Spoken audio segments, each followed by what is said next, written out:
everybody, welcome back. It's really your pleasure to be here. It's the dawning of the greatest streak in Isaac history. Doesn't matter. Oh no, it's the Lost. I'm real scared. Okay, actually, I'm a little frightened. JOX6KP2W. Here's the thing. You want to win? You want to win big? You want to prove you're the best of the best? You got to win as the Lost. You got to get in the corners. Win those battles against Duncan Keith. Hope he doesn't cross-check you into the boards, give you a concussion, you know, not necessarily ruin your career, but, you know, I don't want to badmouth the man. He's a Canadian Olympian, but simultaneous. Okay, the point is, like, you gotta win the tough runs if you ever want to be called the greatest. You know, if you want to be in the conversation. Now, who's the best Isaac player of all time? Oh, probably BizSnap. Okay, but how about the... Okay, well, Cobalt Streak and Dick Hammer are up there. Okay, but once you get... Oh, and then there's all the people that won Boiler and Balls of Steel. Okay, yeah, all right, get 15 or 20 extra people out of the way. Who's next? Well, I don't know, Surix is really good. Have you seen her daily score? All right, yeah, and then...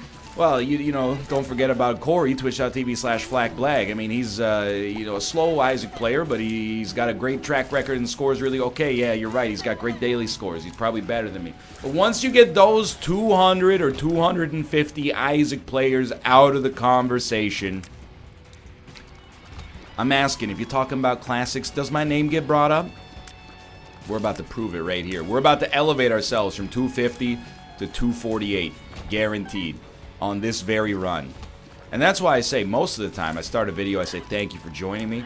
It's my gracious and honest pleasure to have you here today so we can enjoy some content together. Thank you for giving me a little bit of your time today. Today, I want you to say thank you to me because you're about to witness the dawn of greatness.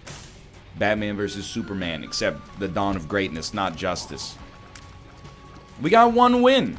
We're like a little fledgling, haven't even learned to fly yet. And the game wants to come out and be like, you know what? We're going to kill you before you get a chance to prove yourself. I don't think so. Not about that lifestyle. Let me see what this item room contains. It's so much worse than I ever could have imagined. If you'll excuse me, I'm just going to open my door temporarily. I thought I heard our front door open, and I was like, oh, this is how I die. Thankfully not. Or maybe not thankfully, I don't know, maybe I'll die in a much more horrific circumstance. But anyway, I want to get damage, tiers, or speed. Speed is less necessary because, you know, as the Lost, we're dealing with the ability to fly, which is amazing. You know, it's almost a speed upgrade in and of itself. Because it's not speed you want.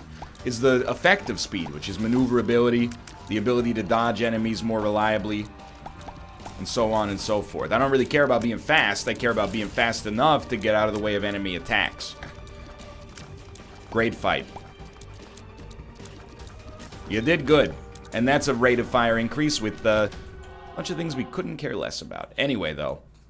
So I have to be honest. I was at the grocery store last night. When the cat's away, the mice shall play. And let me pause for a second while I start this. Anytime I'm at the grocery store by myself, you know I'm buying snacks because it's a guilt-free opportunity for me to do so. I was in the gluten-free section, not because I have gluten intolerance. Oh, it's a gluten-free and organic section. But because, you know, sometimes they got weird things there, you know? Sometimes you don't want potato chips. I've eaten enough potato chips for one lifetime. Sometimes I'm like, hey, I doubt they're as good, but let me see what's up with these beet chips or these parsnip chips or something. Most of the time, they pale in comparison to the original, and that's fair. But this time, something caught my eye. It was a brand called Paqui.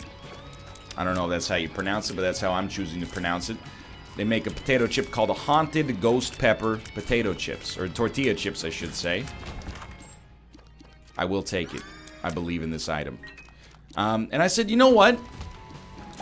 I'm not a chili head, so to speak, but I like spicy food. And, you know, most of the time, when you buy spicy snacks,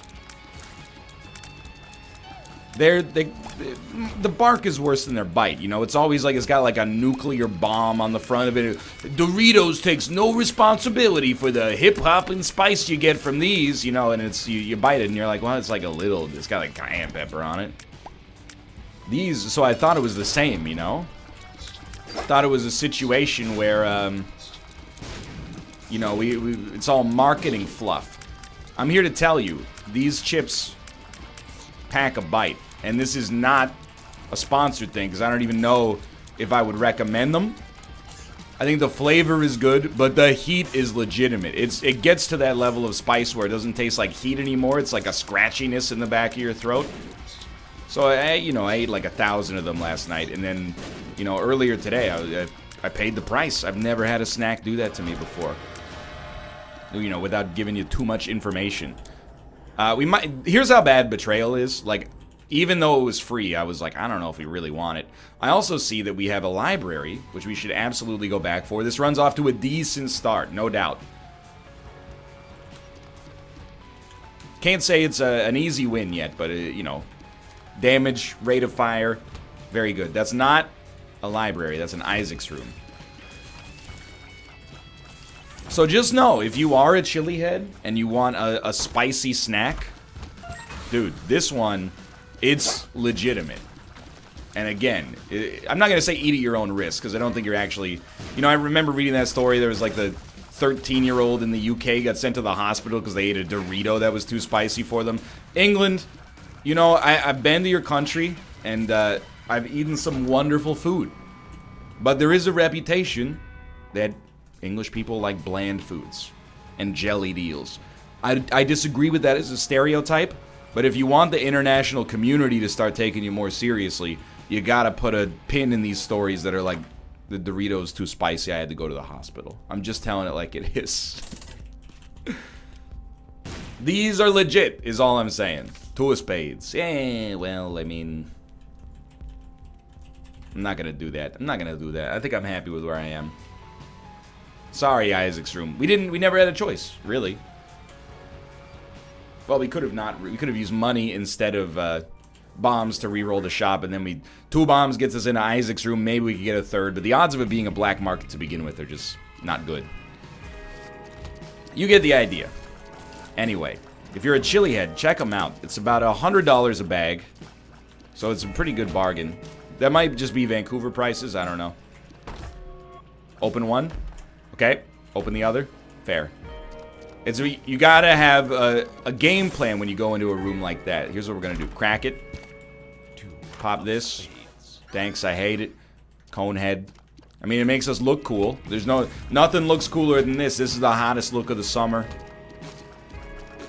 Cone head with a face tattoo. I also, you know, you're like, oh, NL, you went to the grocery store yesterday. You got any anecdotes? Yes, I do. It's a minor anecdote in the whole scheme of grocery store anecdotes. It's probably somewhere between, you know, it's like a 3 out of 5 anecdote, but I think that you deserve to hear it nonetheless. So let me paint a picture for you. I'm choosing a line to get into the grocery store.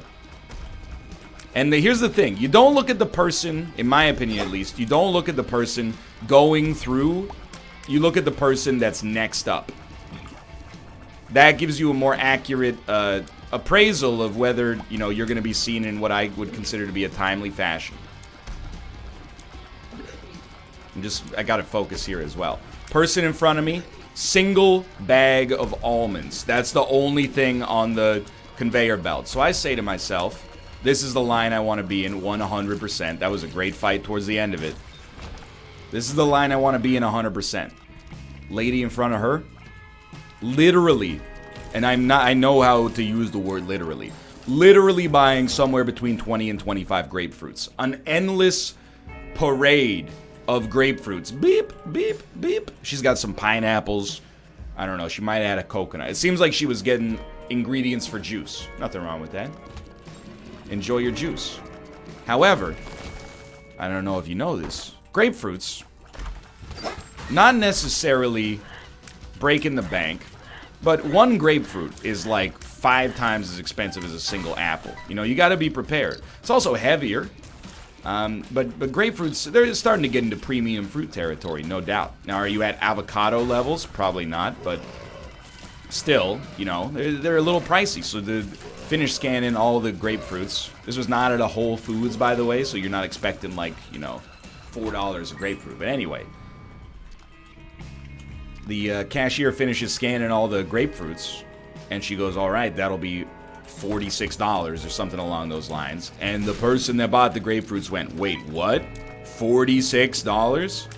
And the cashier went, yeah. And she went, okay, well, I don't want them anymore. I only want these 6. And she grabbed and clutched 6 grapefruits and held them to her chest. And the cashier was like, I have to manually remove all of those grapefruits from the receipt now. And she's like, that's fine. I'm sorry. I didn't know they would be so expensive. So I have sympathy for her, I'll admit. But also, like, how does that happen? First off, that's way too many grapefruits. I'm not saying you can't buy them. All I'm saying is, there are very few... We need it. There's very few uses, or like culinary situations I could think of, that require like a pineapple, a coconut, and 20 grapefruits. That's just too much. The only other thing I can think of is juice with a grapefruit base, which is also fine. The Brooklyn face with a grapefruit booty, as Sir Mix-a-Lot would say. But still, that just seems ridiculous, you know? And then secondarily, to not even crunch the numbers and be like, how much are these grapefruits gonna cost? And inhibit all of the people behind her. It's just crazy, Ty. It's not selfish, it's just a mistake. I'm sure it happens to people. Might have been her first time grocery shopping by herself, and she's like, I like grapefruits. Maybe grapefruits don't necessarily go bad quickly. I'll just buy a month's worth of grapefruits and eat one a day for breakfast or something. You know? I'm trying to be more sympathetic to stuff like that. At the same time, this is an outrage. Because I saw a story on the subreddit known as r/Tifu. Are you familiar with this? It means, today I fricked up. And there was a Canadian kid, good Canadian kid from Alberta or something. I don't know where he was from, but he said, like, he's never grocery shopped alone in his life. He's 23 years old. I am not going to make fun of that because, you know, in many ways in my life, I was a late bloomer. Learned to ride a bicycle late. Trying to think of other things, but, you know, maybe not safe for work. Anyway, the point is, I understand, you know? I don't think we want it. It's close. But I just don't think it's quite good enough. Nah. Yes. I think it'll be worth it because we get double the tiers. And you know, I had a luxury that when I went to college, my parents were like, you should live at home. It'll save a lot of money. And I was like, you can afford it. And then they were like, you know what? You raise a valid point. And I would like to think that, you know, again, I recognize it's a luxury, but I would like to think that in many ways it's been a valid investment, you know, because I've learned, because of the fact that I left home at 17, and, you know, from that point onwards, I've only lived at home for like 6 months out of the remaining 12 years. I learned how to live as an adult, you know, I learned how to buy my own groceries, pay my own bills, and stuff like that. So I'm recognizing that I'm coming from a little place of privilege, dare I say, in this situation. I'm not making fun of this young man. Anyway, he went to the grocery store and he was like, I'm gonna do something nice for my dad. I'm gonna buy, dude, I actually do not think we want scatter bombs. I think they're too dicey. I'm gonna buy some lunch meat, because some deli meat, if you will, because my dad doesn't have time to, and he needs the sandwiches for work. So he goes to the deli counter and he says, you know, Dad usually buys like a pound, so I'm gonna get 2 pounds just to be safe. Now, 2 pounds of ham is too many pounds of ham. That's like basically a kilogram of deli meat, which is, sometimes I order 300 grams, and the person slicing it goes, 300 grams, really? And I'm like, yeah, like it's not even a thick sandwich. It's just like, that's 3 slices times 6 sandwiches or something. Anyway, so she slices up the bag, or she slices up the ham, and then she gives it to him, and it's a huge bag, very heavy. Well, it's a pound. And then she says, all right, the next bag is coming up in like 2 minutes. What the dude should have said is, no thanks, 1 bag's enough, I'm sorry. You can definitely do that at the grocery store. But, you know, I'm cognizant of the fact that he didn't know. He didn't understand, and that's why, you know, everybody's got to make mistakes. I've made mistakes at the grocery store before. It's one of the reasons I stopped drinking juice, is like, You know, when I went to college, there was like a fountain juice thing with like apple juice, cranberry juice, you get the idea. And I was like, this is great. The juice is, I mean, it's not free, but I'm not paying for it. And then you just fill up a 2-liter Nalgene with cranberry juice and take it back to your dorm with you. And people ask, what's that? You go, oh, it's water.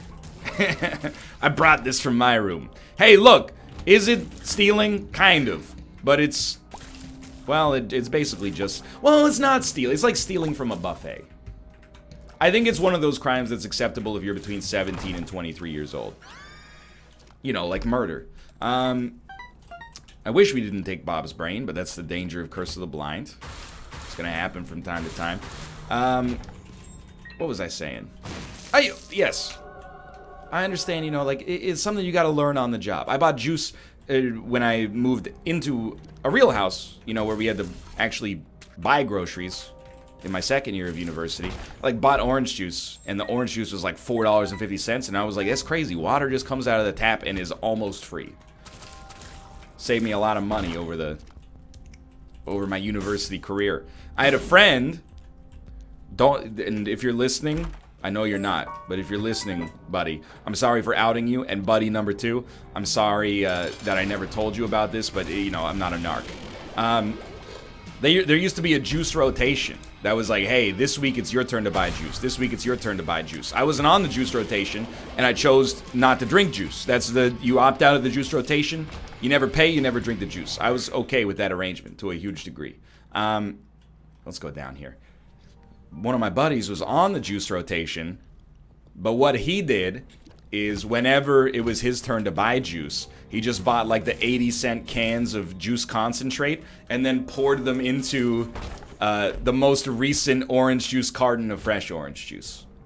So people would be drinking it and being like, I love fresh orange juice. But my friend was saving $4 or $5 a week by scamming the other members of the house. Anyway, again, little crimes you can get away with.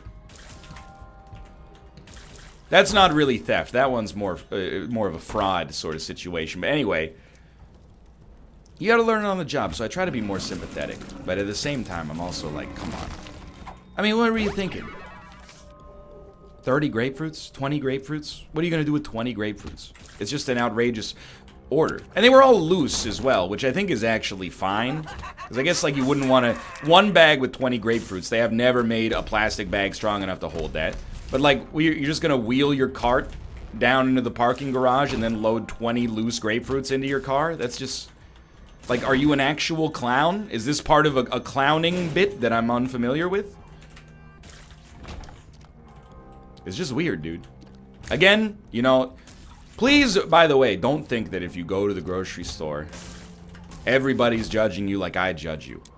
I genuinely believe that, you know, the city we live in is such a strange mix of, like, opulence and poverty that you just end up with these wild grocery store anecdotes. Like people, you know, ripping a carton of eggs into 2/3 because they only want 4 eggs. And then when you go, what are you doing? They go, oh, do you want to fight me? And I'm like, no, are you crazy? It's just eggs. I don't want to fight you. I'm just curious about what your thought process is. I don't know why it always has to go to fights so quickly, just because I think what you're doing is a little silly. Love it. Absolutely love it. You know, especially if you're on the... Well, I don't really care. I'm not going to say especially if you're on the younger side. It's just like, you know, everybody's got to learn what you do at the grocery store. Austin goes to the grocery store... People tell him buy spices. He comes home with nutmeg. Look, these are endearing stories that are part of growing up. Obviously, I mean, it's not that you shouldn't buy nutmeg. It's just that when you buy spices from the grocery store, you know, it's your first time ever buying spices that you're going to need to do some actual cooking.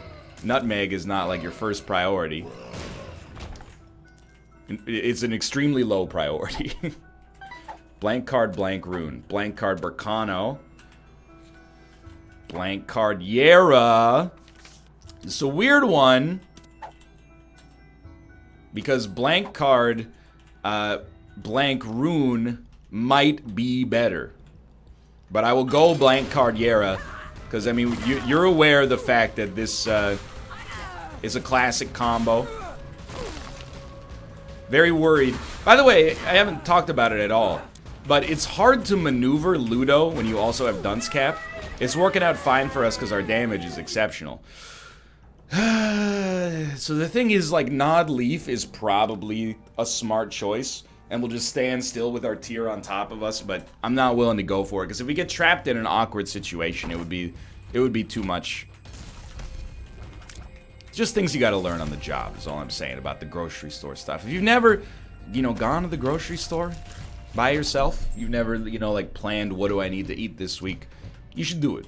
You know, if you're 16, 17, 18, who cares? But, you know, if you're in your 20s, go to the grocery store. It's the you could call it a chore if you want to. I probably should have doubled that, I guess. But it's the chore that I take the most pleasure in personally.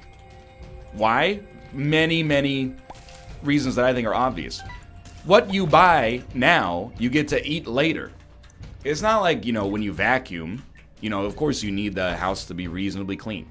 But you're not going to vacuum and then eat off the floor. The only thing you get out of it is a clean house. When you go grocery shopping, you get food that you eat later. Again, probably should have doubled it. It's the most beneficial. Some people don't even consider it a chore. Some people consider it like an activity. They're like, oh, what'd you do on Sunday? Well, me and the wife went grocery shopping. And you're like, oh, jealous. You know, it's fun. You get to plan, oh, what are we going to eat tonight? You know, here's the thing. The meal that you get the day you go to the grocery store is always the most fun. I don't know if other people live by this meta, but it's like, you know, oh, tomorrow we'll have, like, you know, a chicken stir fry. But tonight, let's buy all the ingredients to make fajitas. You know, you always have the most fun meal right after you come back from the grocery store. Especially if it's a weekend. You know, you got the time to do some more cooking. Not really interested in this. Very interested in this. We're one item away from becoming Guppy. I think, check this out. We're going to blank card Yera all the pills. And if the pills are good, we get 2. And if they're bad, well, we only have 1. That one didn't even affect us, thankfully. Range up. Okay. Range down. Range up. Range down. See where the bad guys ought to be found and make them lay down. We are going to check the curse room. It's a little scary to me, but I'm also, you know, I mean, we're one item away from becoming Guppy. We can't afford to risk it on this one. Sure, that's fine. Totally fine. Whew. It's also like, I don't know. I think it's one of those things that gets easier. It's easier to do when you're younger. It's kind of like learning to drive. But I ain't got wings. Like, I knew I was unlikely to be a prodigious driver. Now I drive like at least a few times a week. And I'm very happy I went through it as a kid, as a teenager, to get my license. You know, my parents were like, you should get your license. And I was like, I know, but like, it's not urgent because I don't need to drive. And they're like, well, we're going to force you. And I was like, you know what? That's your parental obligation, is to force me to make decisions that are good for me. So thank you. They did a great job there. They more or less were like, we're taking you to get your license. So, you know what they did is they used my own anxiety against me in a way that I actually am very thankful for. They were like, hey, we're going to book your test. So here's your options. You could either, you know, go take your test without practicing and you'll probably fail. And I was like, well, obviously that's not an option because I'll never live that down. And the other option is just, you know, study for it. And if you study for it, you'll probably pass. And then you can, you know, you're well on your way to getting your license. I think we're saving keys at this point. Smart idea. Ended up working. You know, study for my learner's permit. Got it. Passed my first driving test. First try. You got to take a second one in the province I grew up in order to get your full license. Got it. Now I'm set for life, you know. As long as I don't forget to renew my license, at which point the government goes, oh, you forgot to renew your license, huh? I guess that calls into question your ability to drive. Meanwhile, if you got into like an accident a year, they'd be like, that'll be $3,000 a month insurance, please. But if you forget to renew it, they're like, I don't know. It seems like you might not be equipped for this. But anyway. It's like, without being like, you know, too NSFW about it, it's like the 40-year-old virgin, you know? And you see sometimes the same thing in those TLC shows that are horribly exploitated but really fun to watch. It's like, you know, he had a couple of attempts when he was in his the window of normalcy, and then they didn't go that well. So once he got older, he started being a little bit weirder about it and trying to hide the fact that he was, you know, a little bit, he'd never had that, you know, normal experience. And as a result of hiding it, it made it much less likely that it would ever happen again. And then he just sort of gave up on it. You know, I think that's, I don't want that to be you, but with grocery shopping. I don't want you to be at a poker game in your 40s and people are like, yeah, I went to the grocery store this weekend, dude, it owned. And they're like, well, Derek, I don't hear you talk about getting groceries that often. What's up with that? Oh, you know, I love to go to the dairy section. Yeah, I just love buying all the frozen foods.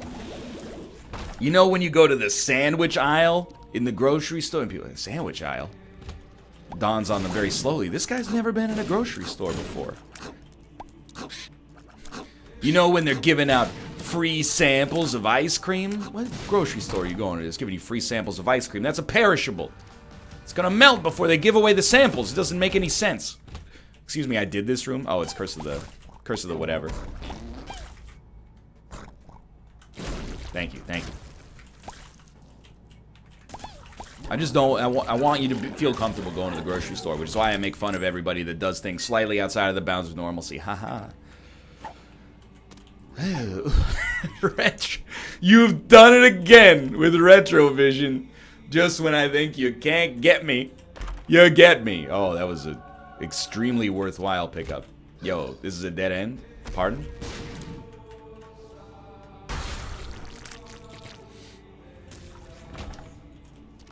It happened to me, like I've talked about it before, but with me it was like riding my bike and swimming, you know? In my hometown, you learn to swim when you're like 6, you learn to ride a bike when you're like 5. I never learned to ride a bike without training wheels as a youngster. So I got up to, you know, the age of 10 or 11. My friends are like, yeah, I rode my bike this weekend. I did a sick jump.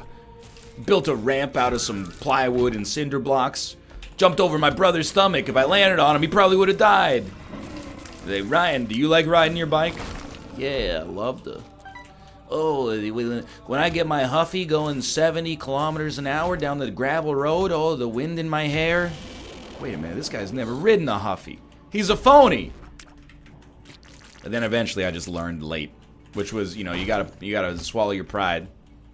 But then, you know, once it's not nice being a, you know, 12-year-old kid and having your dad have to, like, hold your back when you're learning to ride your bike. But once you're done, you know, you learned it forever. It's a skill that never goes away. It's wild too, because like if you don't know how to ride a bike, I genuinely think it's a skill you can learn in like 2 hours if you have a bike. 3 hours if you have to go buy one. Literally, like the steps to learning how to ride a bike, we shouldn't even call it a skill. You know, it's like learning how to eat. You just put yourself in the environment of the bicycle and then move your legs, and you're gonna be fine eventually. Don't let people freak you out, is all I'm saying. No more speed downgrades, please. Okay, so we're on the chests. There's some deleterious rooms down here, but this lost run has gone very, very well, eventually. It didn't start badly, but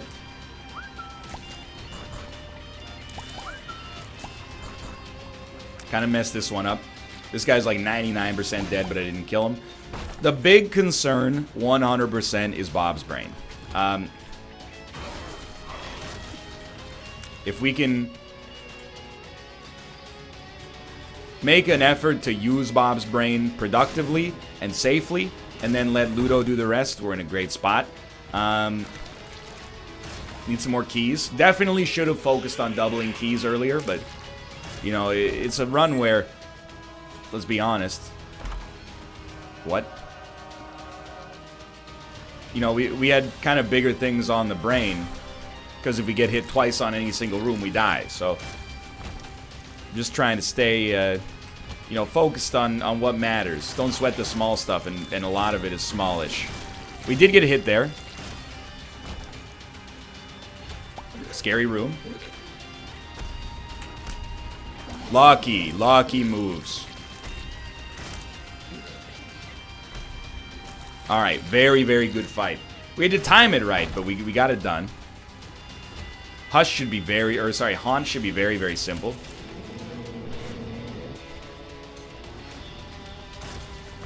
Can't really complain about a run where you're doing 18 damage. Very lucky yet again. Enemies that jump are the worst, dude. Jumps and beams are the #1 thing that could stop us. Not really jumps, like leaps, where they disappear. If they're just hopping, no big deal. So we've already been there. We have already been there, right? Yeah. I got no idea where I'm going. This is where things get a little spooky. We've already been there. We went up here, I think. Yes, okay.